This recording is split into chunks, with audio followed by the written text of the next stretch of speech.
My name is Andre. The story of my life is a sad one. But I will write so it will seem to be a funny one. Or at least I will try. Since I was a child I had a strong and happy character.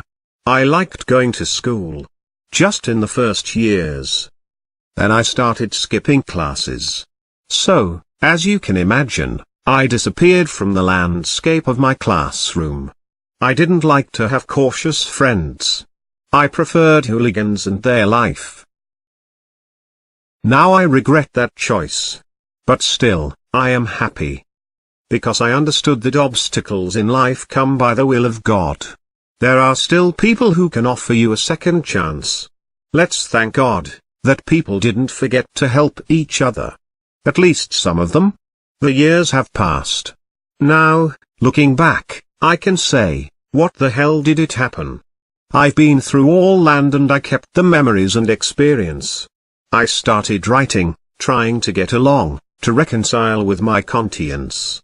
But surprisingly, then I realized that I am illiterate and I have my own boundaries. I did not know how to communicate with people, and still, I wrote 3 books.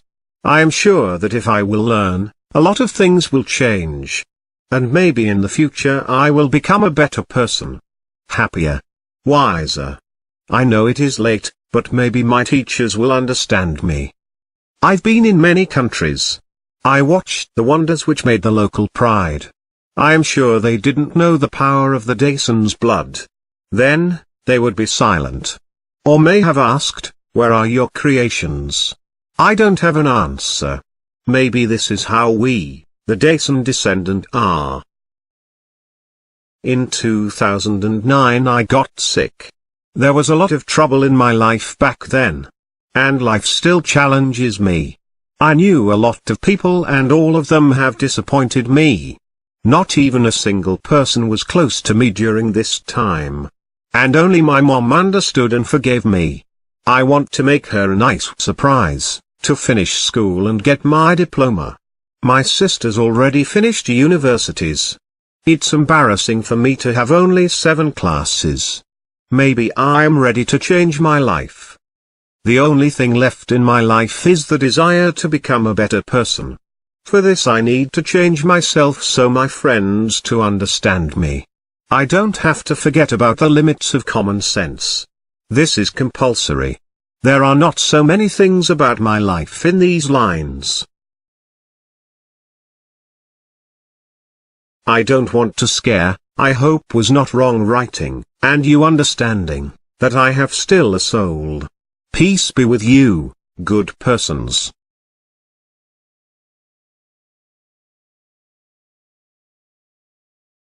My name is Cornelia and I am 23 years old.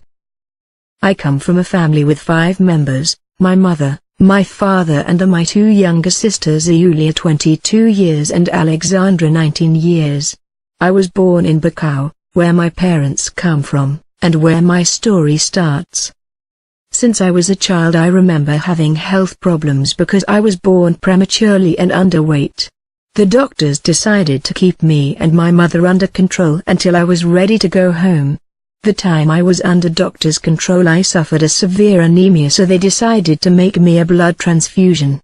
All this happened in 1988, by the time of Nicolas Ceausescu's dictatorship.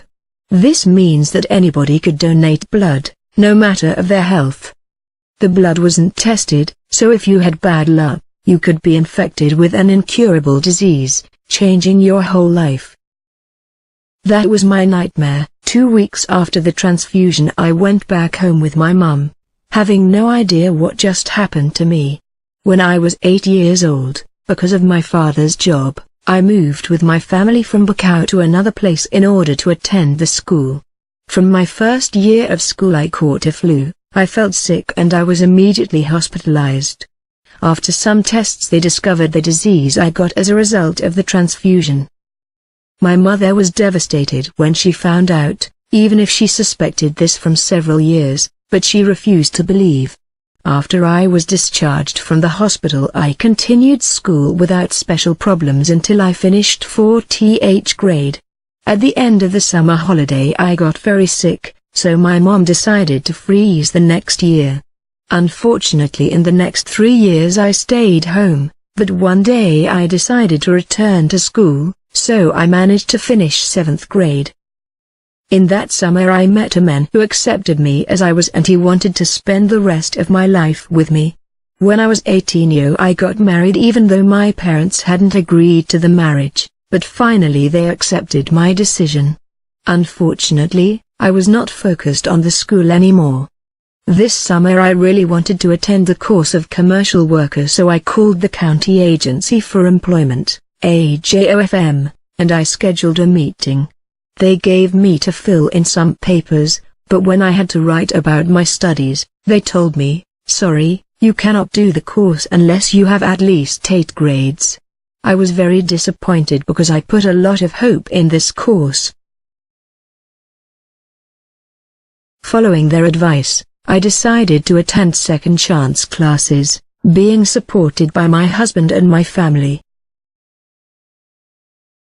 I hope I will finish at least 10 classes and to get my qualification diploma for my future job. I want not to be a burden for my parents, but the most important thing for me will be to make my husband very proud of me." My name is Peter. Any story has a start.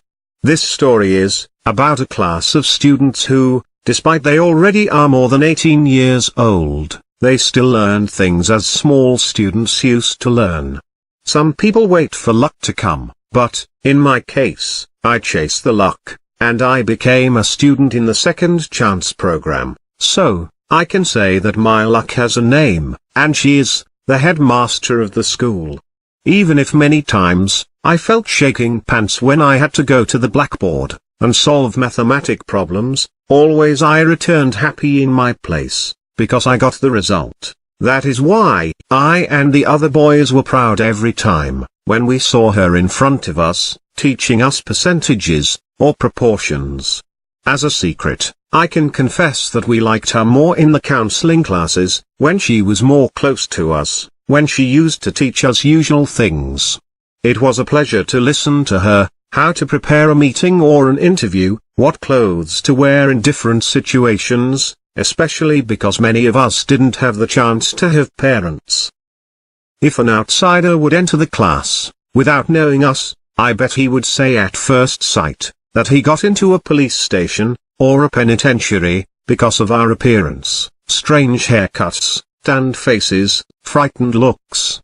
But if he or she would spend a little time to know us better, he would definitely change his first opinion about us, because we were nothing more than shy students. We all had our private lives, but when we used to meet in class, we were like in a family.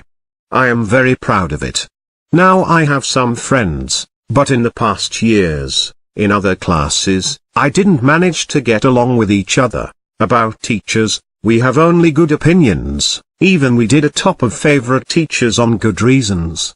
All the actual teachers respect our feelings, encouraged us patiently every time, so, we learned a lot of useful things from each of them. I have to mention that, at the beginning of my school life, I hated the place called school, and I also hated to stay in a desk, and just listen boring things. I just remember I was always embarrassed at the blackboard, and I felt a lot of shame as the stupid child of my class. But, if you ask me now, I have quite different opinion about the school, and teachers. Finally, I feel valued, I feel that I found my place in society, and, moreover, I started to climb the Maslow's pyramid. And Ray left also the second chance program. We have no news from him. Now, Cornelia is working as cashier at a small market. She is a smiling, kindly person. Peter worked few years in Italy, but now is a commercial worker in a market. He has now a good self-esteem, chose to have good friends, and quality entourage.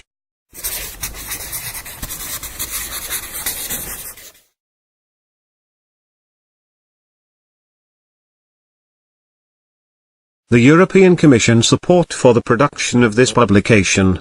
does not constitute an endorsement of the contents which reflects the views only of the authors, and the Commission cannot be held responsible for any use, which may be made of the information contained therein.